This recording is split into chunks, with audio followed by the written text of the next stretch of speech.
buenas noches, gracias por acompañarnos. Es un gusto estar acá en Mega TV charlando, dialogando con gente que nos parece interesante por su actividad, por su trayectoria. En este caso les quiero presentar a alguien que conocí en Madrid, España, que se radicó ahora en Paraguay y que tiene una carrera importante en varias disciplinas, entre ellas la música, incluyendo la docencia musical, pero también el periodismo y sobre todo el periodismo deportivo especializado en temas internacionales, en campeonatos del mundo, por ejemplo. De hecho, tiene un hermoso libro llamado La historia de los mundiales, lo que la estadística no cuenta. Le recomiendo, después vamos a hablar con él acerca de cómo conseguirlo. Él es Germán Mulatieri Canepa y queremos presentar primero una semblanza y luego conversar la noche con nuestro invitado.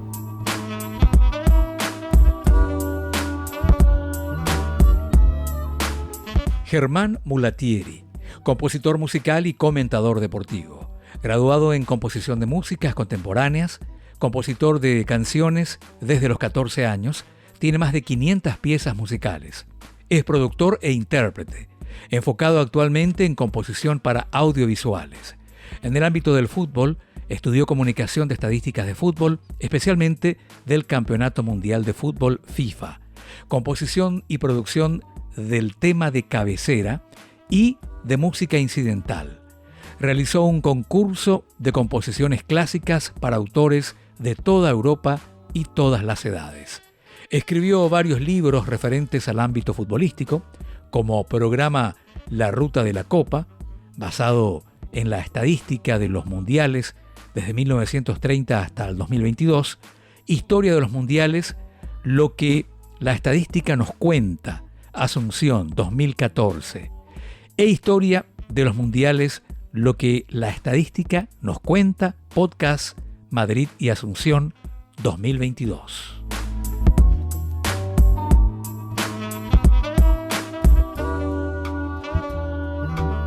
Bueno, estimado Germán, qué gusto, por fin te tengo acá, hace rato quería charlar contigo. ¿Cómo estás? Buenas noches, Mario, muy bien, encantado de estar aquí contigo en este fantástico programa y dispuesto para conversar la noche de lo que quieras. Pero tenés varias aristas, así que vamos a ir encarando todas. Para entender un poco tu procedencia, vos sos uruguayo, pero viviste en España mucho tiempo. Sí, así es.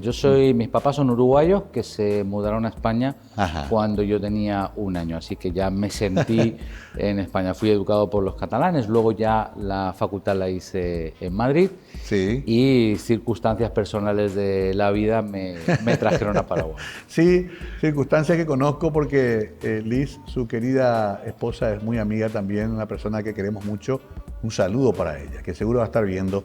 Pero Germán, me acuerdo de cuando nos conocimos, enseguida coincidimos por algo esencial que es la música. Fue una pasión tuya toda la vida. De toda la vida, de niño, y además fue una agradable coincidencia encontrarme por el camino a otro beatlómano. Yo soy un enfermo de los Beatles, además los estudio, he estudiado las personalidades, la forma de componer, como yo también soy músico, cómo componía cada uno de ellos, cómo fuera, sobre todo su trayectoria humana, qué sentían. Yo casi siento que los he conocido, ¿verdad? Qué curioso, ¿no? Porque a cada uno llegó diferente. A mí a través de mis hermanos mayores. ¿A vos cómo te llegaron los Beatles? A mí me llegó a través de mi papá. Directamente. Que un día, sí, pues mi papá es del 49, por lo tanto, él coincidió con la adolescencia con la eclosión de los Beatles. Y un día hojeando discos de vinilo en casa, le dije, saqué una Introducing the Beatles, 4 tipos feos. Digo, ¿y esto qué es? Y me dice, ponelo. Y puse, chao, se acabó. Te cambió Game over, me cambió la vida. Y luego, con el tiempo, mi papá me regaló su colección de los Beatles, que yo después con los años he ido renovando, ¿verdad? Tengo 2 copias, digamos. ¿Eso habrá sido cuando tenías cuántos años, vos? Cuando los descubrí. Sí. Y tenía 7, fíjate, en el año 79. 70. Hace cuentas. Meses antes de que lastimosamente un desgraciado disparara contra John Lennon. Que no lo voy a nombrar porque yo creo que es un error nombrarlo. O sea que a mí también me pasa eso. Me parece tan brutal lo que hizo esa persona que hasta es mejor no nombrarla. Pero no hay que nombrarlo. De todas maneras, a ver, eso era en Barcelona. Eso era en Barcelona, sí. Sí. ¿Y vos eras un chico de preparatorio, colegio? Y ahí estaba en la educación general básica, que se llamaba entonces porque los planes cambiaron. Sí. Después se pasaba al bachillerato, que vendría a ser la secundaria, y después ya ahí se pasaba a la facultad. Ya. Cuando llega tu turno de meterte a una carrera, un momento siempre complicado, ¿elegiste la música? No, yo elegí Derecho, Ajá. porque en aquellos años, estamos hablando de principios de los 90, Sí. había mucha fijación por tener un título y sobre todo algo seguro. Yo la música fue una pasión, pero no fue secundada por la familia. Fíjate, yo hice un coleccionable del diario El País, Sí. se llama Historia del Rock, que lo leí con 14 años. Bueno, ahí descubrí que todos los Manrique, grandes... uno de estos periodistas grandes hizo, creo que Manrique. Diego Manrique ¿verdad? era el director, El director de ese, sí. estos fascículos. Y ahí descubrí que casi todos les habían regalado un instrumento entre los 8 y 12, 14 años. Imagínate, yo cada Navidad y cada cumpleaños esperaba mi guitarra, Claro. porque yo aprendí a tocar la guitarra solo con una guitarra infantil, guitarra española, clásica. Sí, pero de juguete infantil. casi.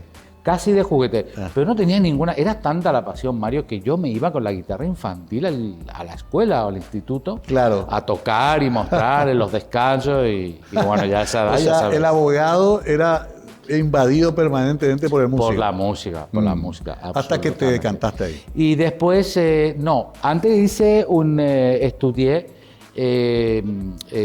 masaje terapéutico deportivo Ajá. y me encaminé hacia allí. Ya. Entonces estuve ahí en contacto, fue mi primer contacto con el deporte, porque yo trataba equipos de tenis, Sí. equipos juveniles de fútbol, etcétera, etcétera. Ya. Y ya en la misión cuando estuvimos en Madrid, de hecho me volqué en la música gracias a mi esposa. Ella me decía, acá hay ¿cómo nunca vieron esto? Mirá vos. Porque yo O seguía sea, estaba latente, pero ella te empuja. Ella me empuja a que deje de ser una cosa secundaria, bueno, que se convierta en una profesión. Porque en el camino aparecieron las nuevas técnicas, podías armarte tu estudio de proyectos en casa, podías subir tus álbumes grabados a YouTube. Sí. Y eso hice. Entonces cuando estuvimos en Madrid, estudié ahí, sí, un grado en composición de músicas contemporáneas. Ajá. Qué interesante esto, porque a veces uno tiene esa vocación, pero la reprime toda la vida, ¿no? La reprime y sobre todo yo creo, Mario, que lo fundamental también es que hay, esto que te comentaba antes leyendo estos fascículos, ese primer empujón te tienen que dar, sí o sí.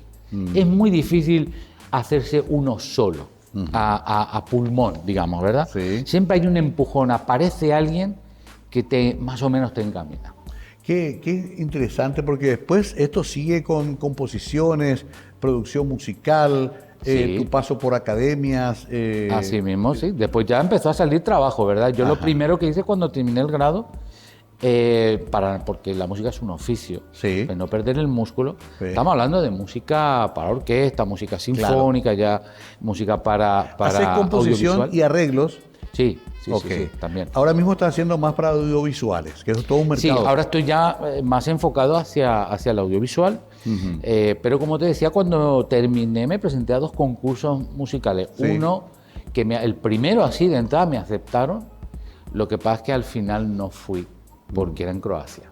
Y empezó la guerra. Justo empezó la guerra, claro. Justo empezó la guerra. Y de hecho mi mujer siempre dice, es que tu obra parece como preludio de lo que se va a venir, o sea, es siniestra, porque es una obra serialista que se llama, que se compone, se escribe en base a números, en fin, un poco complicado de explicar. Pero después me presenté a otro en Viena, la capital mundial música. de la música clásica. Claro. Y me eligieron y gané. Y ahí gané. ¿De qué año hablamos? Esto fue en el 2022 o 23, si no recuerdo. 2022. Es un paso enorme. 500 piezas musicales.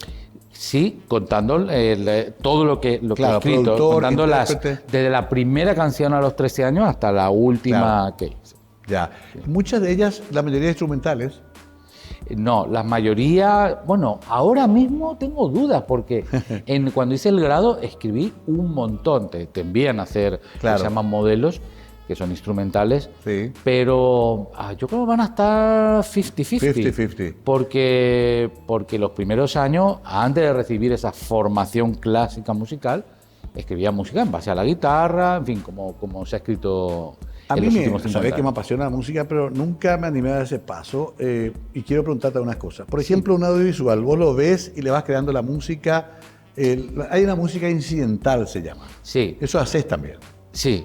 Bueno, la música cumple una función en el audiovisual Ajá. y ya depende el que dirige eso es el director. Él te va a decir lo que quiere, lo que necesita. Sí. A veces trabaja que ellos te dicen cómo va a ser la película y lo que necesitan.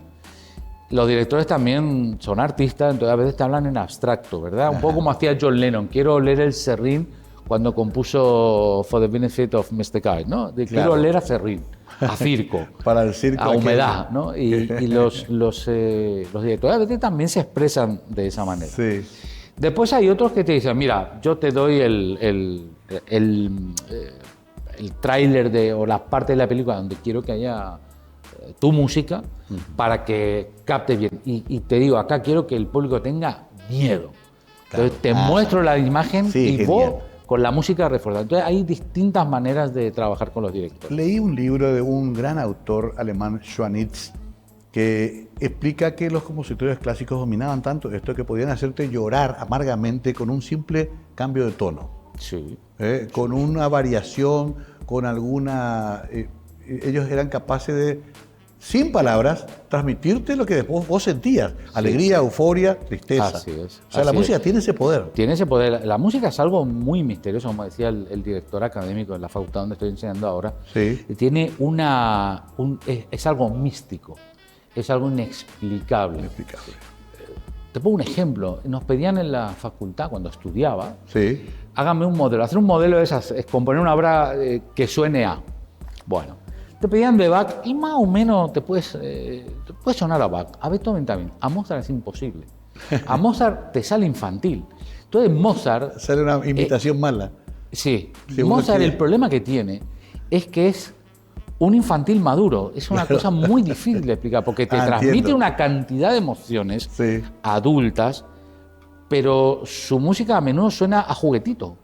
Es como un juguetito. Es que era un niño también cuando comenzó. Es que era un niño, sí, fue un niño toda la vida. Toda la vida, sí. No creció porque esta gente que les tratan, digamos, los adoran, Sí. como le pasó a Michael Jackson. Sí. Hacerse mayor es muy difícil. Es muy duro. Es Bueno, muy- ahí paro porque tengo una pausa, pero me apasiona esto. Vamos a hablar de fútbol también, porque son las dos especialidades de Germán que no están tan disociadas como uno podría creer. Son cosas que forman parte de los momentos lindos también de la vida, ¿verdad? Ese entretenimiento sano de amar un deporte y, por qué no, de apreciar el arte musical, nada más y nada menos. Muchísimas preguntas tengo para Germán y sobre todo la alegría de tenerlo acá en Paraguay, porque también le quiero preguntar, ya está produciendo cosas en Paraguay, está enseñando, está ya comenzando a trabajar también en esta profesión de comunicador y queremos también presentarlo en ese sentido. A la vuelta, seguimos hablando con Germán Mulatieri, nuestro invitado especial hoy, conversando la noche en Mega TV.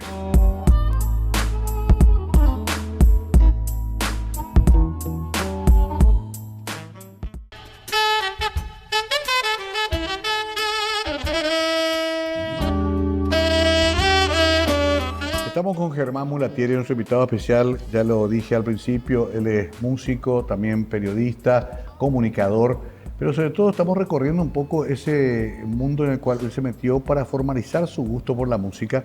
Y veo que pasaste por todo, desde la formación académica, simposios, concursos, o sea, hiciste todo ese peregrinaje. Y mi pregunta es la siguiente, al principio habrá sido todo de oído, Sí, como todo músico, intuitivo, así es. pero después tuviste que aprender la teoría, tuviste que aplicar toda la parte, digamos, de composición, escritura, lectura. Así mismo, sí. ¿Qué? Digamos, para estudiar música, Sí. uno tiene que conocer el lenguaje. Ujú. Y de hecho, antes de entrar en la facultad, hice un examen para que ellos me midieran el nivel de conocimiento Claro.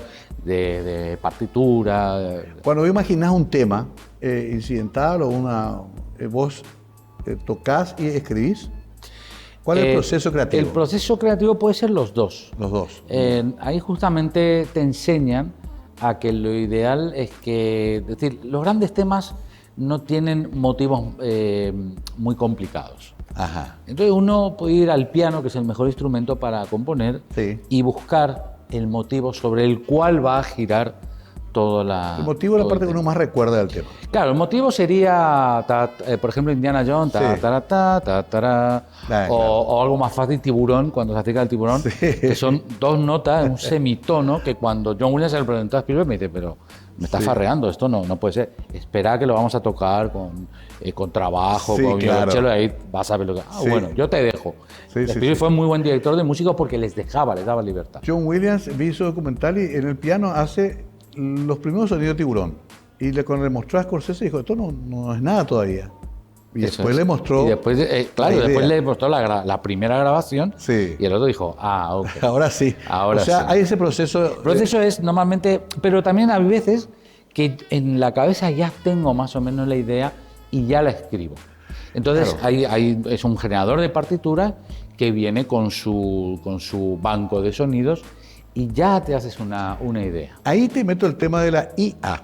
El otro Sí. día un amigo músico me envía un tema que él tenía hace 20 años, un grupito de rock muy lindo, un tema agradable, pero que lo transforma, le entrega los datos a la IA y sale un tema extraordinario.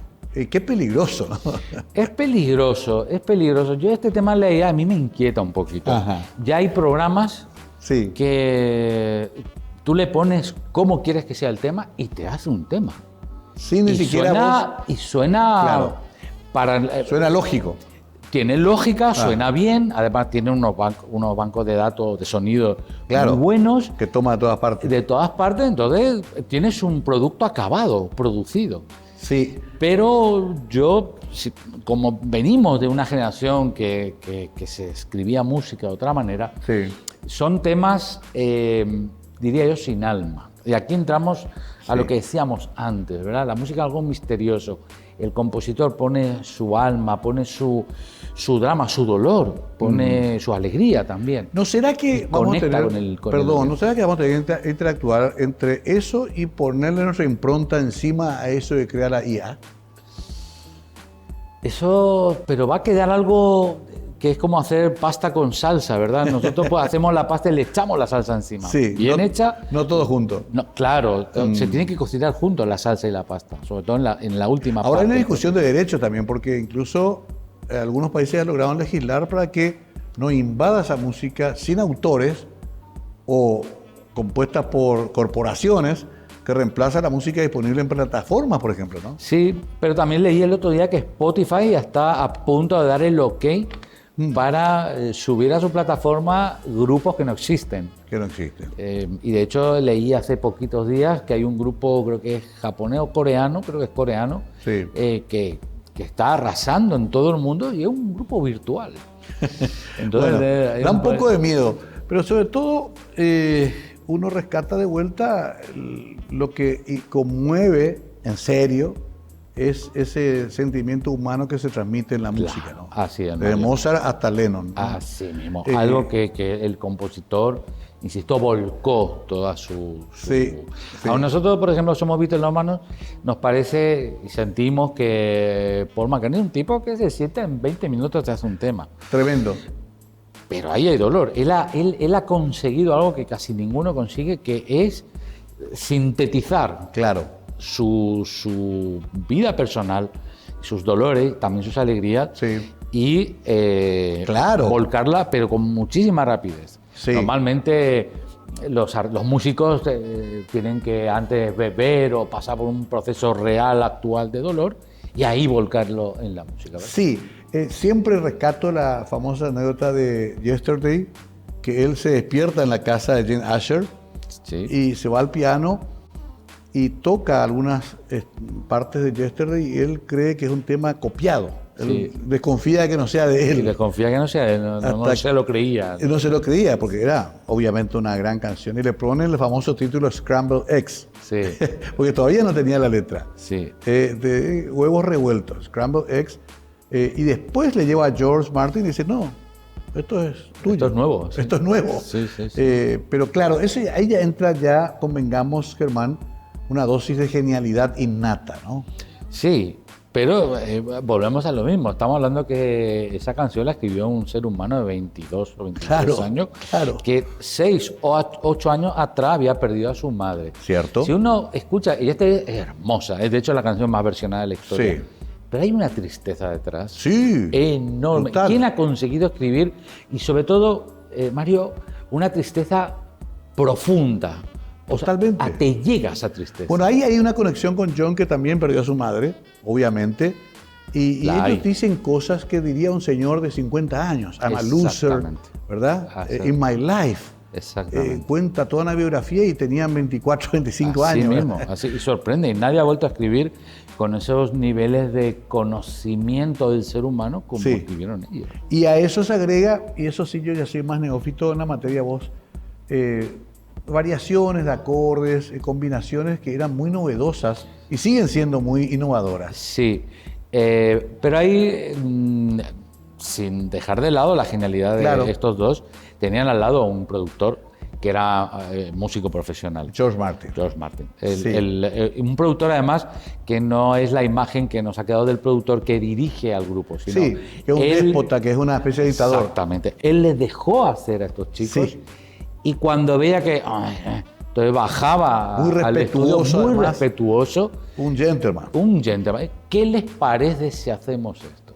Y ellos que eran vivos decían, a ver, vamos a probar. Sí, mucho mejor. Esa es una discusión muy grande porque el propio John decía, nosotros éramos los genios. Y después quedaban los de blanco, que eran Martin, Emery y compañía, a arreglar lo que hicimos, pero nosotros dejamos la obra de arte y nos íbamos a los pubs de Londres a divertirnos. Sí. Pero ahí George Martin quedaba toda la noche. Quedaba trabajando y Geoff Emerick igual. Yo creo que es una obra qué combinación fabulosa y sobre todo qué cruce de destino y de astros, ¿no? Sí. Porque a lo mejor un productor déspota o que quería imponer su voluntad lo frustraba. Tenía que pasar, Mario. Tenía que pasar porque es tal la cantidad de coincidencia que no es normal. No es normal. Desde el propio encuentro. El encuentro entre ellos dos, que eran personas totalmente. Paul era un tipo, siempre fue cariñoso, como es. Diplomático. El otro, con su rabia contra el mundo, el otro le había dicho, andate por ahí. Y sin embargo, fueron amigos, fueron los mejores amigos. Me divierte mucho Get Back, la documental de Jackson, porque ahí se ve que a John inclusive se le burla algunas cosas a Paul, que está probando algunos arreglos, hace unas versiones medio en broma, o sea, siempre de ironía, casi hiriente de John. Sí, era famoso, es que le hizo llorar a Brian Epstein, que era el manager de los Beatles, en varias conversaciones salió llorando, el manager, o sea, eso... En otro grupo el manager dice, voy a buscar a otro guitarrista, porque tú no sirves. No. Y sin embargo, sí. Y también la famosa pelea en la separación cuando John le escribe, ¿cómo puedes dormir? Apenas hiciste Yesterday, lo insulta. Bueno, esa canción es brutal. Pero leí que Paul dice, no conocen a John, él siempre fue así. Sí. O sea, otra vez entiende que es el carácter del otro y lo entiende y lo acepta así. Cosa que llegaron a tribunales, ¿verdad? Sí, así mismo. Fue duro. Y hace poquito, ya siendo un señor mayor, como es Paul McCartney, él dijo hace poquito, fue la persona más encantadora que he conocido en mi vida, porque John Lennon era un niño. Sí. Era un niño. Exacto. Hermoso lo que dijo de su excompañero, hermoso. Y el otro, hay grabaciones, películas que también cuando se le pasa el enfado hablan con son hermanos, eran hermanos. Son hermanos, claro. Y como tales tuvieron sus peleas, pero una historia. García Márquez dice, hay que leer la historia de los Beatles como una historia de amor. Entre seres humanos. Interesante. Bueno, nos entusiasmamos y comprendan que somos los dos fanáticos. Pero ya entramos ahora a la vuelta en esto que quiero hablar con él, con Germán, que es la historia de los mundiales, porque Paraguay vuelve por fin a un mundial. Tuviste la suerte de ver eso de cerca, la fiesta, la alegría de un país. Y bueno, pero estos mundiales tienen historia.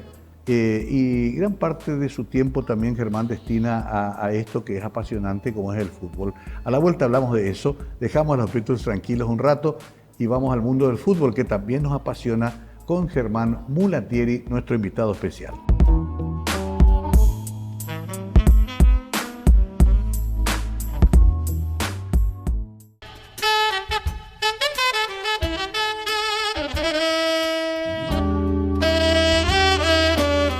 bueno, estamos con Germán Mulatieri, que es un poco una especie de doble personalidad. Por un lado, músico, fanático de los Beatles, podemos hablar horas, pero también tiene hace rato una relación con el fútbol que la fue desarrollando en su trabajo profesional, inclusive escribiendo este hermoso libro que lo pude leer, Lo que la estadística no cuenta. Para comenzar esta parte, Germán, ¿en qué momento te vinculás con el fútbol? ¿Como todo niño apasionado por la pelota o después también con tu tarea de masajista, preparador físico? ¿En qué momento decís quiero también dedicarme a esto? Yo el fútbol siempre fue la otra pasión. Yo, aparte de la música, claro. Yo sí, me hubiera gustado ser futbolista como al 90% de los muchachos del mundo. Yo suelo decir que cambiaría mi carrera completa por un gol en primera. Por ejemplo. Yo con un partido, jugar un partido así rodeado de 60.000, yo encantado. Ya está, me encantaría. Bueno, esto parte de que yo soy una generación que los primeros mundiales que vi en directo, el primero fue el de España 82. Claro. Vi que al final o a las finales o los ganadores eran los mismos. Yo soy una generación que vi los 3 primeros mundiales con Alemania en la final. Las 3 siguientes, Brasil en la final. Después ya empezó a cambiar un poquito. Y yo decía, pero ¿cómo siempre llegan los mismos? Claro. Una curiosidad. Y entonces empecé a investigar. Sí. Pero empecé a investigar desde el punto de vista de la estadística, de los resultados. Ajá. Y después de ver y medir, etcétera, etcétera, dije, hay una explicación. Y que para hacértela corta, que es de lo que habla ese libro, es que los equipos que han sido campeones tuvieron que pasar por un proceso de aprendizaje de saber competir. Es la manera de llegar a ser campeón del mundo en fútbol. Qué interesante, no es una casualidad. No. Dejé de lado justamente lo que normalmente hace mucho ruido en el periodismo deportivo y en concreto con el fútbol, que es el arbitraje, esta decisión, esta otra decisión, porque a mí personalmente me parece absurdo, como por ejemplo defienden los culés, los de Barcelona, que el Real Madrid se ha llevado Copas de Europa, Champions League, pero tiene 15. ¿Cómo te puedes llevar 15 robando siempre? Claro. Entonces, es muy complicado, no me cierra. Aparte siempre está la gente en el estadio, los millones de espectadores por la televisión. Claro. Es un robot, parece casi el del Louvre, ¿verdad? Sí. No puede ser. Sí. Y hay una además, perdón, decía Osvaldo Domínguez, si fuera tan fácil compraríamos más. No solamente 13. Así mismo. O nosotros solemos decir, ¿por qué no compra el otro, que también es poderoso? Que también es poderoso. Es bueno eso porque eso forma parte del folclore. El hincha es muy pasional. Sí. Pero hay otras razones mucho más importantes que son la preparación, el proceso. Claro, la idea del libro es transmitir lo de siempre. Que si uno hace un esfuerzo, trabaja, llegan los resultados. Tenemos muy metido a menudo, no solamente en el fútbol, sino también en nuestra propia vida personal, que la vida es un acontecimiento que tiene circunstancias puntuales que te lleva hacia un lado o hacia el otro. Es verdad que hay circunstancias puntuales, pero si uno mira toda su vida, ve que lo que es una persona y su vida, lo que ha sido, es resultado de su propio esfuerzo. Estoy seguro que vos sos lo que sos hoy en día por un esfuerzo personal que has hecho. Claro. De toda la vida. En todos los sentidos, ¿verdad? Tanto personal, profesional, en que sea. Sí. No hay cosas puntuales que te llevaron a estar sentado acá. Qué interesante esto, porque acá veo que vas variando en varios capítulos. Por ejemplo, David vence a Goliat, Uruguay, la famosa Copa del Mundo. Eso es increíble. Les puse, digamos, el libro está estructurado de la manera siguiente. Pero Uruguay había sido también campeón olímpico. También. Sí, no era una casualidad que ganara en el 30. Y sin embargo, no sé si sabes que los argentinos con esa final ya tienen su propia narrativa. Sí, cierto. Porque iban ganando 2-1 al descanso y cuando salieron al estadio estaban rodeados 300 policías con bayoneta, entre ellos hablan que, chicos, vamos a dejarnos ganar, si no acá no salimos vivos. Ahí ya entra la parte mitológica. La mitología, claro, reforzado con que el árbitro belga pidió al terminar un partido tener un vehículo que lo sacara disparado hacia el puerto de Montevideo para viajar. Para ya irse. O sea, algo de tensión habría. Claro. Ahora, de ahí a que Uruguay robó el partido, hay un trecho. Acá voy saltando, ¿verdad? Porque Sí. cada capítulo es apasionante. God Save the 60s. Justo en la Beatlemanía, Inglaterra gana su mundial. También con polémica. También con polémica, también Sí. con polémica. La verdad es que los anfitriones siempre, o casi siempre, ¿Tienen alguna ventaja? tienen alguna ventaja, ¿verdad? También ese tema no lo he tocado mucho porque sería contradecirme, ¿verdad?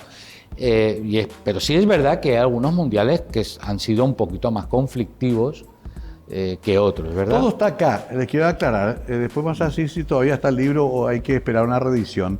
España, me llama la atención. España siempre tuvo un fútbol extraordinario, pero en los mundiales da un fracaso. Sí. Hasta que llega el primer título. Ya, después de muchos años. Exactamente. Bueno, España también tuvo su proceso de crecimiento. Hay que contar que España es un país de clubes, no de selección. Exacto. Tenemos el famoso Cierto. problema de... Cierto, no hay una hinchada española brava así, fuerte. No. Pero se matan en los clásicos. Es una nación de naciones España, realmente. claro. Porque además el problema de España es que hubo 3 reyes que se separó y aparte está la cornisa cantábrica. O sea, realmente en un territorio de tamaño similar a Paraguay tienes todo. Sí. Tienes el frío con la nevada Cierto. y bajo cero y tienes el Sí. calorcito y tienes la temperatura agradable. Tienes todo. Entonces eso configura distintos pueblos, distintos caracteres, pero hay una línea de unión. O sea, en realidad, en el fondo, somos diferentes, pero nos parecemos. O sea, es una gran familia, para entendernos. Pero a nivel de selección no se entendía. No había manera que se Y acá está entendiera. esto también Sí.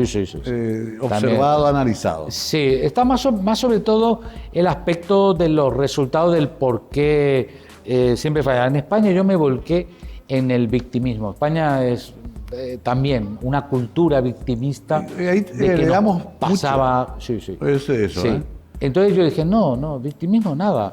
O sea, pasó lo que pasó en este partido, en este otro, porque no había más, como digo yo, ¿verdad? Mete a Paraguay también acá, sobre las participaciones. Claro, bueno, el libro entonces te comentaba que tenía una introducción histórica, después un capítulo para cada campeón, otro capítulo para equipos que estuvieron a punto de ser campeones, incluso repitiendo al final, caso de Holanda, caso de Hungría, caso de Checoslovaquia, y luego ya las pequeñas aventuras en el cual meto a todos los países que han participado por lo menos una vez en la fase final de un mundial. Y al final del libro, cuadros estadísticos, que es lo que intuyo que a la gente le gusta. Están hechos para la gente. Me encanta. Que La mayor goleada de un mundial puede ser tema de examen final. Hungría 10, Salvador 1, España 82. No me acordaba de esta.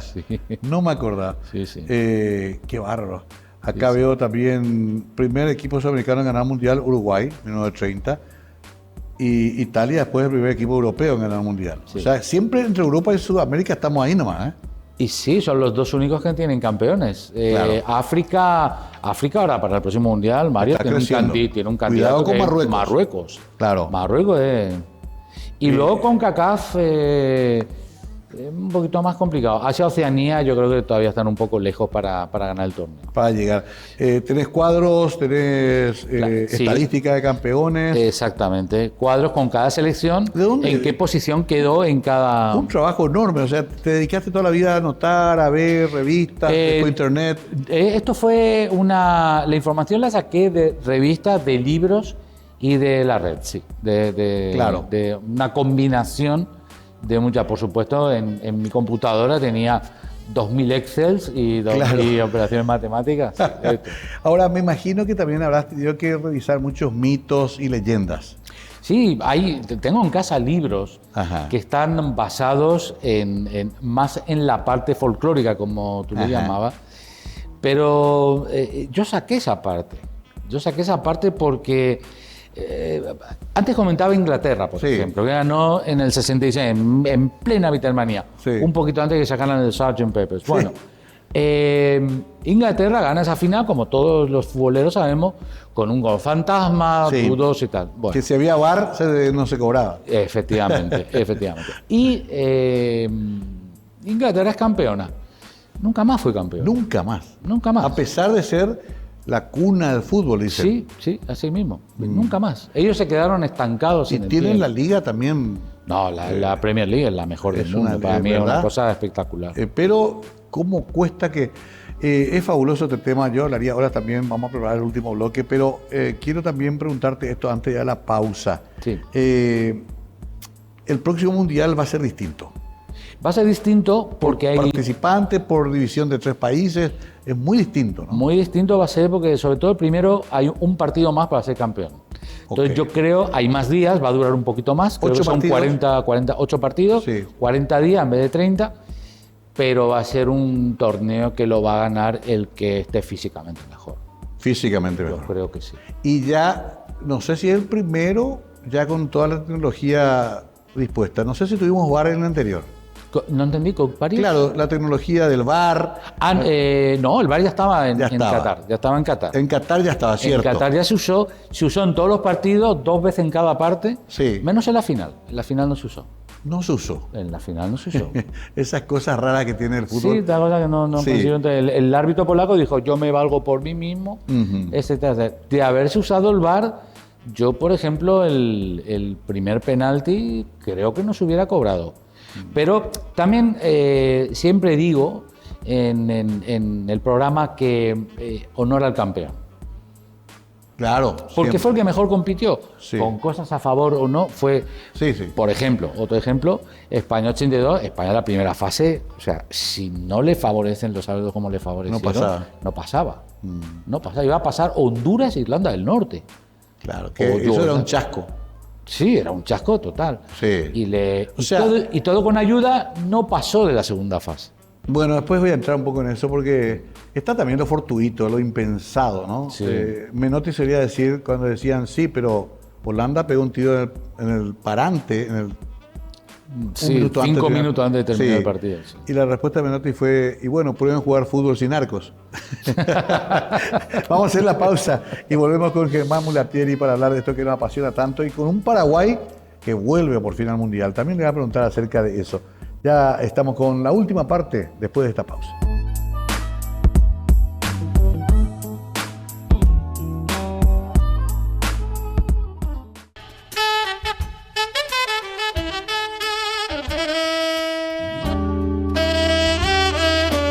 Bueno, disfrutando de este libro, les recomiendo que lo lean. ¿Se consigue todavía?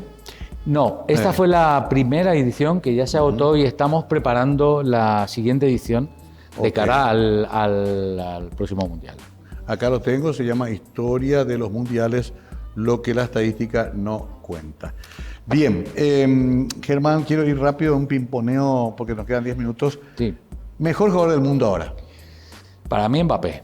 Mbappé, sí, el jugador del Real Mira, Madrid. me saliste, yo estaba esperando entre Cristiano Ronaldo o Messi y me saliste con un tercero. Claro, convengamos que estos dos que mencioné antes ya están de salida. Están de salida, están jugando en 2 equipos menores, por lo tanto en competiciones menores. Yo creo que en este Mundial se van a despedir, Sí. ya, pero están ya de salida, ya es el momento. Y Mbappé, te decía Mbappé, ¿por qué? Muy sencillo. Tiene 25 años y ya tiene 2 finales jugadas. Claro, claro. O sea, Sí. ni uno ni otro lo consiguieron. Hay un buen debate. Yo en el programa voy a hacer, en el programa de radio, en algún momento voy a hacer un programa dedicado estadístico Sí. a dilucidar quién de los dos fue mejor. Y creo que van a quedar muy juntitos, Con datos estadísticos. con datos estadísticos. Está haciendo un streaming frecuentemente. Sí, estoy haciendo un streaming en estos momentos todos los lunes en Unión FM Radio, un streaming Sí. un programa que se llama La Ruta de la Copa, Sí. donde explicamos un poco basado en el libro. ¿verdad? ¿Cómo te La buscamos para historia. escucharte? ¿Perdón? ¿Cómo te buscamos para escucharte? ¿En qué? Ahí nos pueden buscar en unionfmradio.com, Sí. en paraguayonline.net, Unión FM Radio, Ok. o en la página de Facebook de Sí. Unión FM Radio San Lorenzo. Correcto. Eso una vez por semana estás haciendo. Los lunes, todos los lunes, a partir de las 6 de la tarde. Ya, y ahí hablas de esto. Sí. Ujú. Ahora mismo estamos repasando cada mundial. El lunes pasado disfrutamos muchísimo porque tocamos el Mundial de México 86, donde Sí. reapareció Paraguay. vuestra querida albirroja. Claro, señor. qué recuerdo, Y con tuvimos Romerito. el lujo de entrevistar, nos pusimos en contacto con él, de entrevistar a don Ramón Ángel María Hicks. Ah, sí, que estuvo en Oviedo, España. Estuvo en el Oviedo, estuvo en el Sabadell. Sí. Nos estuvo contando su paso por España, parece Sí. que lo pasó bien. Muy querido Muy Ramón querido. Hicks, y con esa historia de la clasificación, también como ahora, después de más de 15 años, 16 años. A propósito, México 86 fue un gran mundial. Sí. Futbolísticamente hablando también. Sí, fue un mundial, sobre todo fue un mundial cuya narrativa es espectacular. Las Claro. cosas que pasaron Sí. es espectacular. Y Hasta el por gol con la supuesto, mano de la final, ¿verdad? Perdón, No, de Inglaterra. bueno, el Inglaterra-Argentina es el partido, digamos, de la mejor narrativa o una de las Claro. mejores. Mejor incluso que el Brasil-Uruguay del ¿Verdad? 50, te digo. Porque venían Porque además cómo- de un conflicto bélico. Venían de un conflicto, estaban metidos, ellos dicen que no, pero yo creo que sí, Sí. que le querían dar esa alegría al pueblo argentino. Ese partido no se podía perder de ninguna de las maneras. Pero además con dos ingredientes, el gol con la mano y el mejor Y el gol mejor del siglo, del sí. siglo. Increíble, es que es una cosa increíble, increíble. Sí. Hay un compañero nuestro inglés que dijo, el primer gol se debería haber anulado, pero el segundo valía por dos. Claro. Y el Diego que dice fue la mano de Dios. Sí, Una respuesta pero me excelente. gusta mucho la actitud de los ingleses. Ellos dijeron, fue mano, no sé qué, el otro protestó, pero dice Gary Lineker, un fantástico delantero inglés de, Sí, de Lineker, esa selección, sí. y dijo, el árbitro dio gol y con eso tienes que apechugar. Así mismo. Ellos tienen una cultura que no tenemos los latinos, que No. los latinos, si hubiera sido al revés, Sí, armábamos un desastre. armamos un desastre. No, nos robaron estos ingleses, Claro. nos quitan las Malvinas y además nos quitan el fútbol. Claro. O sea, tenemos Cierto. eso. Y Nunca hay- la pensé. Que si hubiese sido al revés. Conste que Shilton no se fue al partido de despedida de Maradona. No, Shilton es que fue el propio Lineker lo dice. Él no creo que le haya perdonado. ¿Por qué? Porque al que se le quedó cara de tonto es a él. Es Claro. verdad. Shilton era un tipo de 1,80 m. Claro. Fácil. Maradona 1,60 m. Saltaron los dos. Y te gana el de 1,60 m. Claro que se te queda cara de bobo. Ante 80.000 personas. Ante 80.000 personas más los que estábamos en los televisores. O sea, en parte Shilton tiene la culpa de esa jugada. Sí, también. No te puede ganar un tipo. O sea, ¿qué salto hizo Ni con Maradona? la mano. 40 centímetros, medio metro del Claro. suelo saltó. Ni con la mano. Claro. Bueno, pero a ver, van haciendo cada mundial digamos, en orden sucesivo. El próximo va a ser 90 entonces. Ahí en el programa de radio. El Edición próximo va a ser 86. Italia 90. Sí. Ok. Así, el próximo lunes Italia 90, Estados Unidos 94. Un Italia 90 también con una cantidad de condimentos muy particulares también. Sí, también pasaron cosas, pero yo creo que no. No sé, es una cuestión de gusto. Yo, por ejemplo, aquí en Paraguay Sí. he encontrado que mucha gente ama ese mundial por la canción oficial del mundial. Hermosa, una sí. estate Sí, italiana. que nos gusta a todos. Sí. No sé, nos emociona. No sé Sí, si... sí, bueno, es que fue la primera canción de un mundial, oficial de un mundial, que entró en la lista de éxitos. Exacto. La Giannini. Giannini. Sí. Ahora, Paraguay de vuelta al Mundial. Hay expectativas. Ahora esta gira que hicimos en Asia nos mostró un poco que hay que resolver muchas cosas. Sí. Alfaro, un fenómeno particular. ¿Cómo viste todo este proceso? Bueno, a mí me encantó. Ajá. Me encantó el equipo, cómo disputó la eliminatoria, me encantó. Sí. Me pareció que tenía similitudes con el equipo del 2010, Ajá. que fue los dos mejores Paraguay que yo he visto jugar. Sí. Fue el de la eliminatoria para el Mundial de Sudáfrica y el de esta eliminatoria. Yo creo que es un equipo que si se la cree, le va a dar muchos problemas a sus rivales. Ya. Muchos. Ajá. Muchos. ¿Hasta dónde va a llegar? Yo voy a esperar al sorteo, porque el sorteo Claro. también está eso aleatorio que Cierto. entra en juego, pero que si quieres ser campeón te tiene que dar igual quien te toca. Cierto. Tiene que dar igual. Sí. A priori, lo ideal es pasar primera ronda antes que nada. Bueno, siguiendo el proceso de crecimiento, creo personalmente que Ajá. sería un fracaso quedarse en la primera fase. Claro. O sea, yo creo que Paraguay ya es un equipo de segunda fase, porque llegó a la segunda fase en el 86, Sí. en el 98, en el 2002 y en el 2010. 4 veces ha pasado a segunda fase. Correcto. Solo falló en Alemania 2006. Sí. Pasan las cosas. Y en el 2010 dio un paso y ya llegó a cuartos de final. Sí. Entonces uno dice, bueno, todo este mundial tiene que llegar a cuartos de final. No, No. con que llegue a octavos, mejor dicho, con que pase a la siguiente fase, Sí. Ya va a estar bien, porque además no va a ser el octavo, va a ser de 16avos de final. Claro, porque hay un partido más. Hay un partido más. Sí. Y ahí Ahora, ¿vos no crees también en rachas? sí, sí hay las rachas. ¿Verdad? Sí, las rachas, sí. Decía Ramón Mendoza, un presidente del Madrid, la risa va por barrios. Sí es verdad que hay equipos, todos los equipos en realidad. Sí. El fútbol es un estado de ánimo, Mario. Entonces, si vos agarrás el estado de ánimo adecuado, no te para nadie. Volviendo a los mundiales, ¿verdad? Una Italia que llegó al Mundial de España siendo segunda en la fase de clasificación. Claro. Segunda en la primera fase en el Mundial de Italia, que no le ganó a Perú, no le ganó a Camerún, no le ganó a Polonia. Y llega a la segunda fase, le cae en el grupo, que también era por grupo, eran grupos de 3, cae con Argentina, que era el campeón del mundo, y con Brasil nada menos. Y les gana a los dos. Sí. Y ahí. Y ahí Despega. sale y es campeón. Claro. Ese cambio de ánimo es uno de los más inexplicables de la historia de los mundiales, pero ocurrió. Entonces Claro. puede pasar eso también. Paraguay es un equipo que si se la cree y va creciendo, como Argentina 86, que ganó de forma similar que Italia en el 82, no sabemos dónde puede llegar. Interesante. Bueno, pide la tierra, ¿verdad? Tampoco vendiendo una fantasía, pero pueden pasar ese tipo de cosas. Y lo otro es Brasil, que casi todos los que somos futboleros coincidimos en que son los que mejores juegan al mundo fútbol, en el mundo. Son superdotados. Sí. Pero le está costando mucho encontrar un equipo, ¿no? Sí, Brasil lo que pasa es que yo creo que renunció a su estilo clásico, digamos. Ajá. Y desde entonces es un equipo cuarto finalista. Imagínate. Ni semifinales pisa. Últimamente. Ni semifinales. Entonces, y estamos así desde el 2006. Sí. O sea, estamos hablando de 20 años. Incluyendo su mundial donde ocurre la catástrofe En contra su Alemania. mundial llega a semifinales, pero bueno, para lo que hablaba antes, ¿verdad? Los equipos anfitriones tienen alguna ¿Cómo ayudita. explicás ese 7-2? Y ese resultado lo explico porque llegó a semifinal un equipo que no tenía que haber llegado. Ah, ¿te acordás contra Chile? Claro, Chile sí le dio en el palo. Sí. Y luego la tanda de penales, que tiene sangre fría. Chile era mejor en aquel mundial que Sí, Brasil. sí. Y luego jugaba contra Colombia, que Colombia estaba jugando espectacular. Yo estaba seguro que iba a ganar Colombia. Y se achica. Claro, uno se encuentra en una situación. Colombia era la Claro. primera vez que llegaba a cuarto de final. Contra Brasil en su Contra país. Brasil en su casa y se achicó. Colombia Sí. se achicó. ¡Pum! Semifinales. Y de los 4 semifinales le tocó el peor. El peor, claro. El peor. ¿Qué? Alemania era un equipo armado. Lo que es el fútbol, ¿no? La dinámica de lo impensado, suele decir el profesor Benicio Martínez.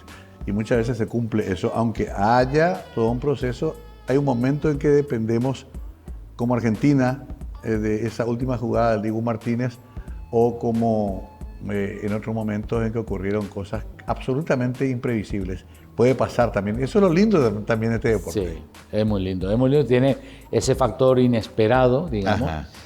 Porque mira que a vos que te gustan las estadísticas, Sí. en básquet, en NBA, en fútbol americano, casi ya no hay forma de escapar de la estadística. Lo que dice la estadística va a pasar en el partido.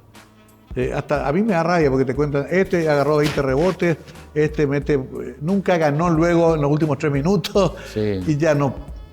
Muy raro.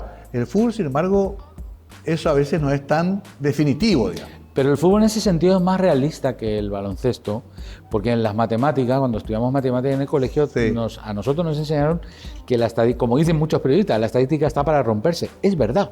Claro. La ciencia de la estadística te enseña que cuanto más tiempo pase sin que ocurra algo, hay más probabilidad de que ocurra. Sí. Esa es la ley de la estadística. Genial, me encantó esa, claro. Sí. Es como la ruleta también, Sí, o como los números. Cuando sí.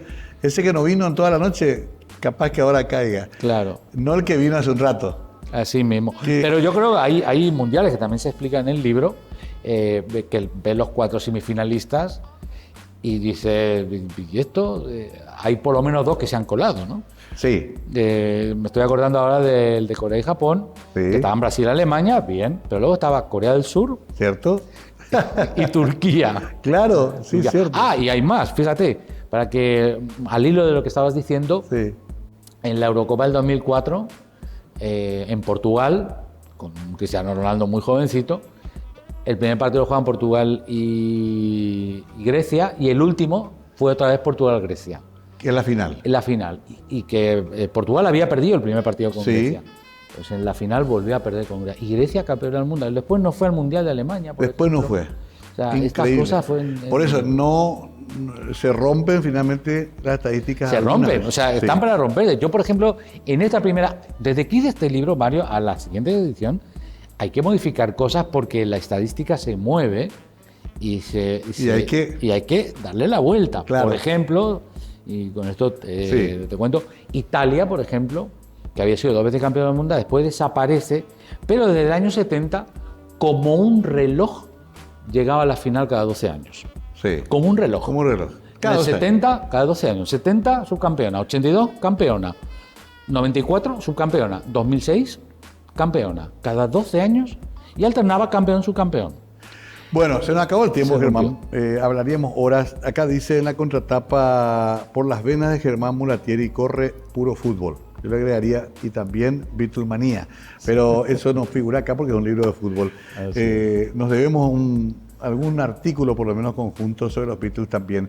Con Pero qué gusto. gusto hablar contigo, Germán.